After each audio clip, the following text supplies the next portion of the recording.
Hey, what up, guys? John from Mongo Fishing.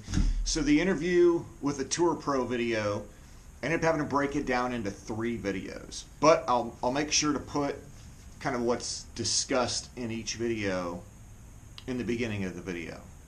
Because we covered a lot of topics. Video 1 will be this video, obviously. And basically what we discuss is an intro. Who is Evan Barnes? We briefly discuss how he preps for this upcoming 2019 FLW tournament series, like how he preps for the year and the first event in Rayburn. The last set of questions is basically like favorite technique, least favorite technique, stuff like that. So this is episode 1. It's pretty slow, but you got to build the base for the rest of the discussion. So bear with it, follow through, puts out a bunch of good info, especially in videos 2 and 3, but video 1 sets the stage. So here you go, guys. Hope you enjoy. Hey, what up, guys? John from Mongo Fishing. So I have with me FLW Tour Pro Evan Barnes. Evan's been an FLW Tour Pro going on your 3rd year? 3rd year, yep. 3rd year. And so I contacted him. I figured you guys might want to hear from a Tour Pro. So that's what we're doing, chatting with the Tour Pro. Cool. I guess, Evan, a little bit about yourself?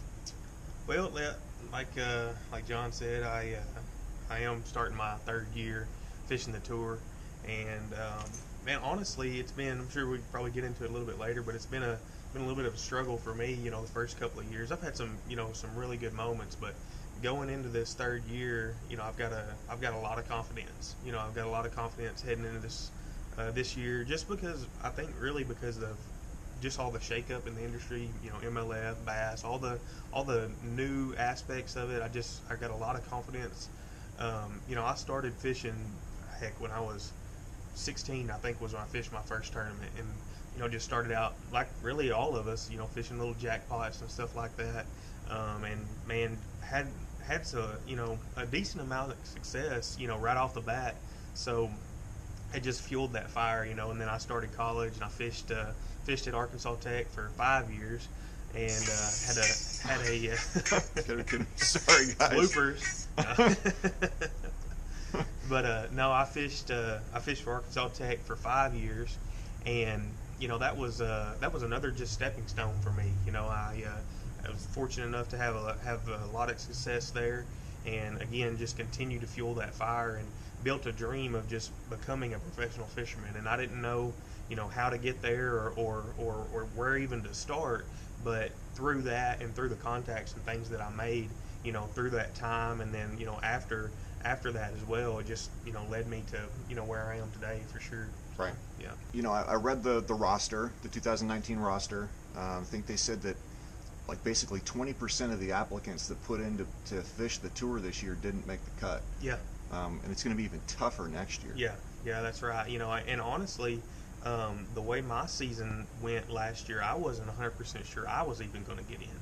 I had a pretty good feeling that being a pro the year before, that they would probably at least invite us back, but we really didn't know. We didn't know if they were going to take 150 like they said originally, or they're going to go ahead and take 170. We didn't know to begin the season, so or during the off season.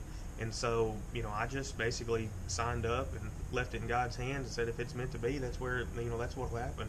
And I really didn't know 100% for sure until the day they released that schedule, or not the schedule, but the day they released the roster, and saw my name on the list. But I had a pretty good feeling, that once, we talk a lot, and guys, we talked to Bill and Kathy, and had some, discussions and things in the off season. So I had a pretty good idea that I would make it. But you're right, man. There was a lot of guys that were signed up. I think there was actually 210 that signed up out of, and then they only accepted 170. Yeah. So there are a lot of guys didn't get to make it, especially like my friend, Spencer Sheffield. He signed up and he was, geared up, ready to go with a cup on Hamilton. Odds-on favorite at least make it and do really well there, and just didn't make it. That's tough. Yeah, that dude's a time. stick too. Yeah, he is. He is a phenomenal fisherman. And in fact, a lot of people will say that, but he's the best I've ever fished with for sure. I mean, no doubt about it. And I fish with some good ones. Right. Yeah. So. Awesome. Yeah. That kind of leads us into the first thing. So you guys' first tour event is on Rayburn, correct? Yep. Like the second weekend in January. Yep. Second weekend in January. So how do you prep for a derby? Well, my preparation, it's a little bit different during the year than what it would be, say right now, being the year is just now starting. My preparation as far as right now, I'm in the process of switching a few sponsors, and things like that. Is specifically reels. I have a new reel sponsor this year in Iowa, and that's a pretty big transition when you consider how much tackle that we do have. To go from say 20 reels of this type to 20 reels of another type.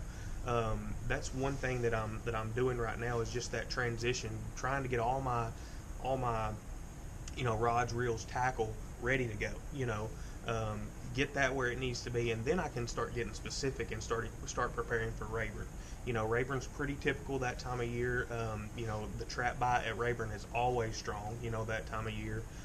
Still going to be swim bait stuff, obviously, Carolina rig, things like that. But for right now, I'm still kind of in that blanket phase where I'm just kind of getting ready overall. It's like tackle prep. Exactly. Yeah, getting tackle prep done. I'm probably a little bit behind, honestly. I've been deer hunting too much, so that took up a lot of my time. But it's going to start getting a lot more specific. I've started ordering some stuff, some traps and some things like that to start to get ready and kind of get my mindset focused on Rayburn. So okay, here awesome. Before we know it.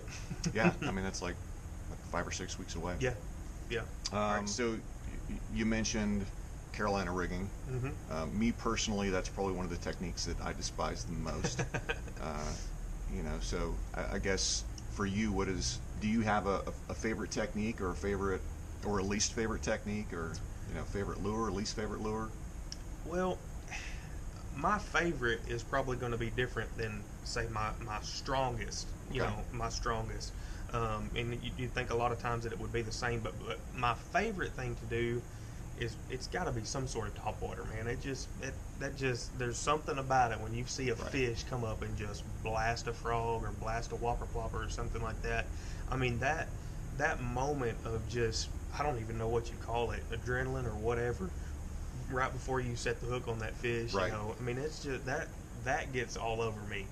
That's by far my favorite bait, if I had to say, is going to be some sort of topwater, probably a whopper plopper. Just because, man, they attack that thing when they get it. I mean, they absolutely blast it. And I love throwing ploppers. I love throwing buzz baits too. That's another one that's just buzz bait, big time for me. A frog. I mean, I love throwing a horny toad. I love throwing a hollow body frog. In the slop and stuff like that. So just anything that I can see a fish react like that is my favorite. The funny thing about frogs is I love throwing them. I mean, I think I get more excited catching a fish off a buzzbait or a plopper or something like that than I do off a frog. Right. I'm not even sure how to word that. I feel more accomplished catching a fish off a frog. Right. Yeah. Just because, like the hookup ratio is horrible. Absolutely. Yeah. So, absolutely. I feel like, the man when I catch, even if it's a little tiny thing on a frog. I'm like, yeah, I did that. Exactly. Versus like, a plopper, a lot better hookup ratio, but I think I do a lot better with a plopper. Yeah, I would agree with that. So awesome. So what about least favorite? Oh goodness. Least favorite is got to be some sort of finesse tactic. I mean, anything like that. I won't say drop shot because I have started using drop shot a whole lot more, but it's got to be something just slow and painstaking. Just something that you've got to just soak a bait. Honestly, this is probably going to sound a little bit weird, but my least favorite, and I've caught a lot of fish on it, but my least favorite might be a shaky head. And I know there are tons and tons of fish that are caught on that thing, and I just never see myself throwing it. I just don't.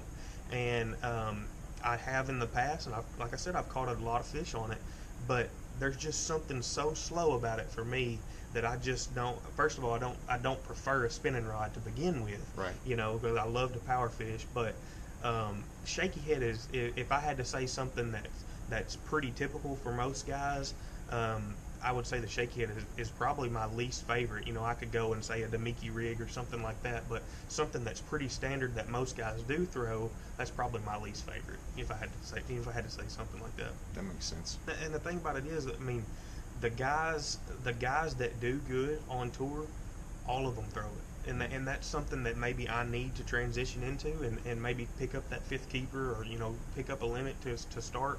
But really, that's just not my style. You know, I mean, Right. And right or wrong, it's just not me. You know, maybe it might be one of these days when I grow and get more knowledge and realize, hey, you kind of need to do this, but right now that's not the way I fish. So. Right, and that makes sense. Yeah. You got to be comfortable out there. Right. All right, guys. So that was video 1. And videos 2 and 3 really get into more detail. Video 2, we discuss stuff like if he's limited to 5 items in his tackle box, what would they be? Favorite bait of all time, what would his signature bait be? A discussion on co-anglers and how being a co-angler is important to your career. And then the age-old question of catch your limit and cull up throughout the day, or just fish for 5 bites. So that's episode 2. Make sure you guys watch that video also. Final video, we discuss favorite lake, favorite YouTuber, how social media affects your professional bass fishing career, which is really big for you guys that are wanting to do this or wanting to be a professional angler. Absolute must-have baits. Close it out with other than fishing, what completes Evan? What is the rest of Evan? And that's it, guys. That is all 3 videos. Hopefully you guys enjoyed this. If you're new to the channel, please hit that subscribe button. It's right down there. It looks like me holding a fish. If you enjoyed the video, give it a thumbs up. Don't forget to drop a comment below. Feel free to ask a question if you want me to ask Evan. His social media will be linked down below. Give him a like, give him a follow, and he subscribes to the channel, so he will probably read your comments. Again, guys, thank you very much for watching. As always, get out on the water, be safe, and go stick some lips.